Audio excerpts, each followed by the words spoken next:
All right, guys, back on Southeastern 16 with Max Barr previewing Sunday second round action NCAA tournament. We've made it to number 3 Iowa State versus number 6 Ole Miss in the South Region, 6:45 p.m. Central Time. truTV.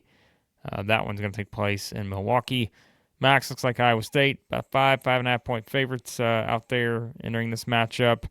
We know kind of the story for these two teams. Iowa State comes in. Everybody's kind of talked about the injury situation and all of that with them. But boy, did they look pretty good against a popular, maybe somewhat trendy, upset potential 314 with Lipscomb. Iowa State took it to them 82-55 in that game. Meanwhile, speaking of trendy, North Carolina was that, and many of us, myself included, overreacted perhaps to how well the Tar Heels played in the first 4 games against San Diego State because Ole Miss came out, took it to them, held on to get the win, 71-64 in that first round game. So sets up a very fun sort of clash here between two very defensive-minded teams, Max. But don't say they're just all about defense. These teams can score the ball too.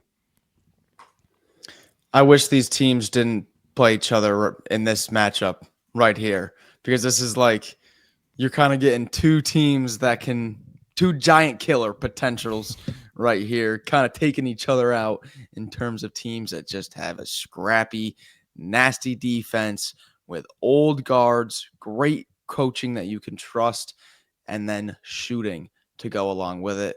Kind of the perfect formula in March. Yours truly also saw North Carolina, and it was like that one meme with the guy and the girlfriend, and then someone walks by and the guy's looking back. That's UNC making all the threes, looking back, changing the pick. What an idiot. Anyways, this is a projected game on KenPom 4-point game. It's gonna be a two to 3 possession game the whole time. I do not see this one.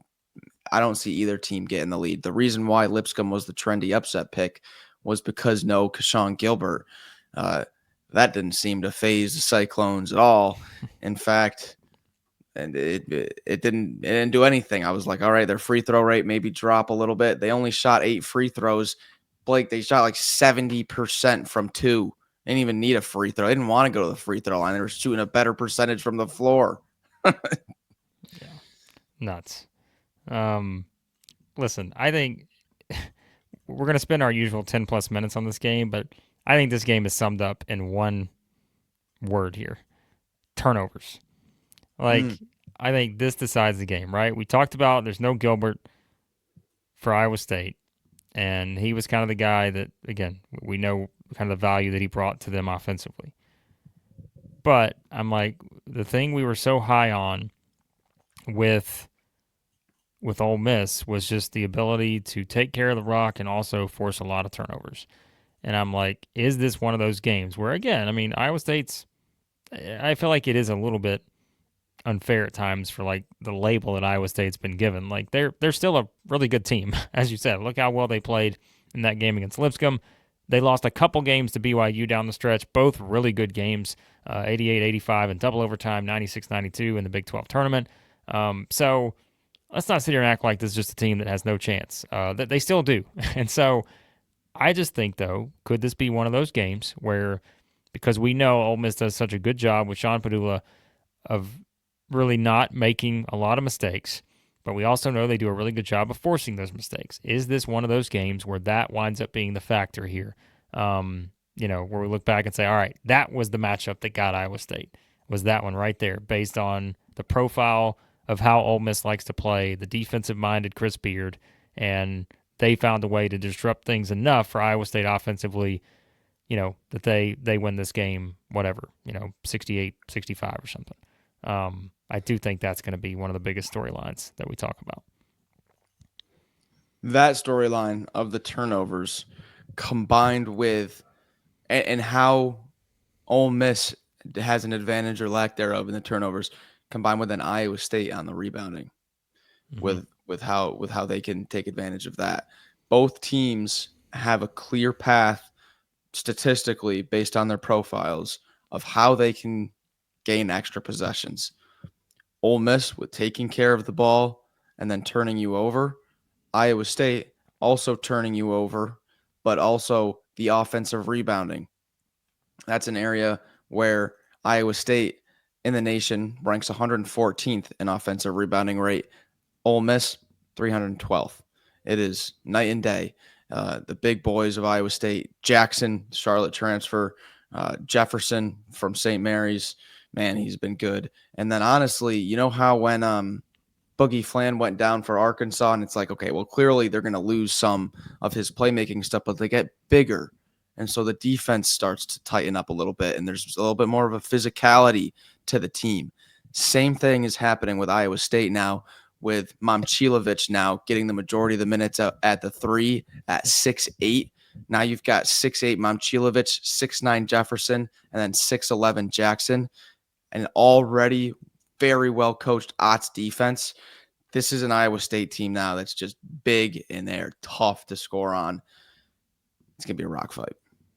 Yeah, I think so too. I think it is setting up for that rock fight style game. I mean, again, I'd be surprised if this one gets up there in the 70s even, maybe, just given how it plays out. I think something else too, like we said, I think there were some stretches towards the end of that North Carolina game where it was sort of like everyone was looking for Sean Padula to sort of, he had to be the guy that made sure, all right, let's everybody calm down. I know they're making a run here and all that, but he was kind of that calming force. And I think that's where, like, you're going to have to probably have other guys, play a huge role in this game. Dre Davis, we talked about all year long, probably a guy who doesn't get enough credit for kind of the season, and some of the impacts he's made on this team.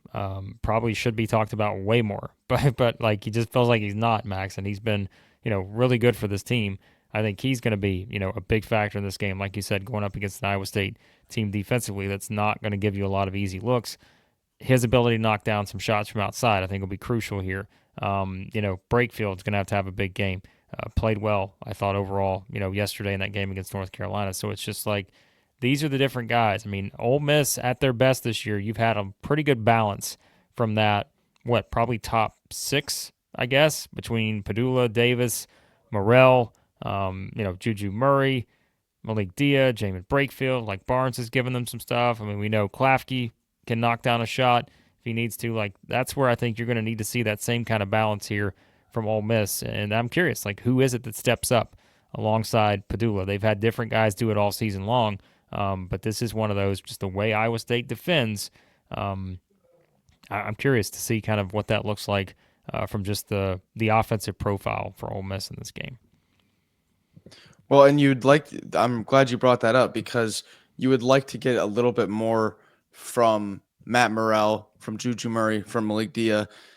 Dre Davis had 3 threes, Blake. Do you know how many times Dre Davis has had 3 threes this year? Mm-hmm. That was his first. That was his first time. He only had them once all of last year, too. It's only the second time in 2 years Dre Davis has made more than 2 threes. So Ole Miss is going to have a lot more from Morrell, but Morrell also has been playing into a kind of a different role post injury. Blake, I really don't have too much more on the breakdown of this matchup. I think this is a team in Iowa State now that we were all pretty, just not us here, but nationally filling out the brackets, all really liked Iowa State in all season. This is a team in the non-conference that just barely lost to Auburn. But if you watch that game, Iowa State was right there and had the big lead early, looked fantastic early on. And then Cruz didn't lose a game until mid-January. And then you have that injury. This starts to get the feeling of a team that people are like, oh, wait, did we overreact way too much to that injury? Because this is still a team that we thought could go to the national championship and then just completely overreacted to one game. Kind of remember some old Oregon Dana Altman teams with Dylan Brooks and stuff. They would lose one guy and then still go to the Final Four because someone else steps up and the team is already so rock solid that they're able to overcome it. Man, I'm starting to get that feeling here from the Cyclones. Yeah. All right, let's make our picks.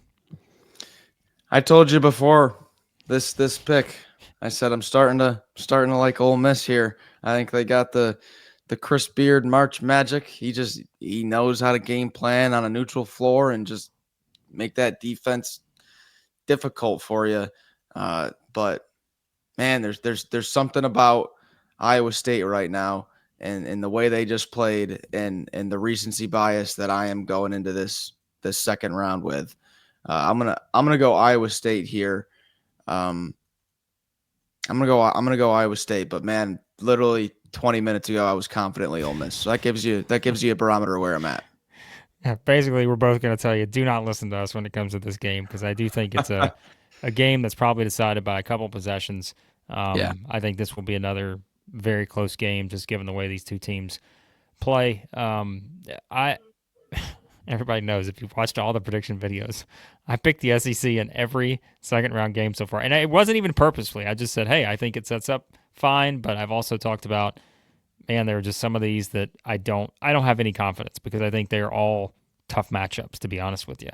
This is one where I think TJ Otzelberger, I mean, remember, this is fourth year at Iowa State. He's gotten to the Sweet 16 twice already. And I'm going to pick Iowa State too here, because I just think that there is something about this team, like you said, where they lose a guy and everybody's just writing them off, and then what do? They come out and played really well. They've not played that bad down the stretch here. Like I mentioned, they've lost a couple games over the past month, but like they have not just played awful to where you're just looking at it and saying, man, they got no shot. So Ole Miss's finish to the game against North Carolina was a little bit worrisome, I think, just because I didn't like the way when the game got tight that some of the other guys outside of Padula, I feel like, everyone was kind of turning to him, and he won him the game. Mr. Big Shot John Padula. He may do it again, but I might go Iowa State on this one, but again, not confident in that pick. Yeah. So if Ole Miss wins, I'm all in on my initial gut bracket Ole Miss Elite Eight run. So always go with the gut. Don't ever try to analyze the game, because we see what happens when we do that. We always pick the wrong teams. But all right, there you go. Our thoughts on this one. We'll have it covered. Check out our friends at BRACKETBIDS. Hope you're enjoying the free pick'em contest or the auction draft league going on over there. Download that app, BRACKETBIDS, or visit them at bracketbids.com.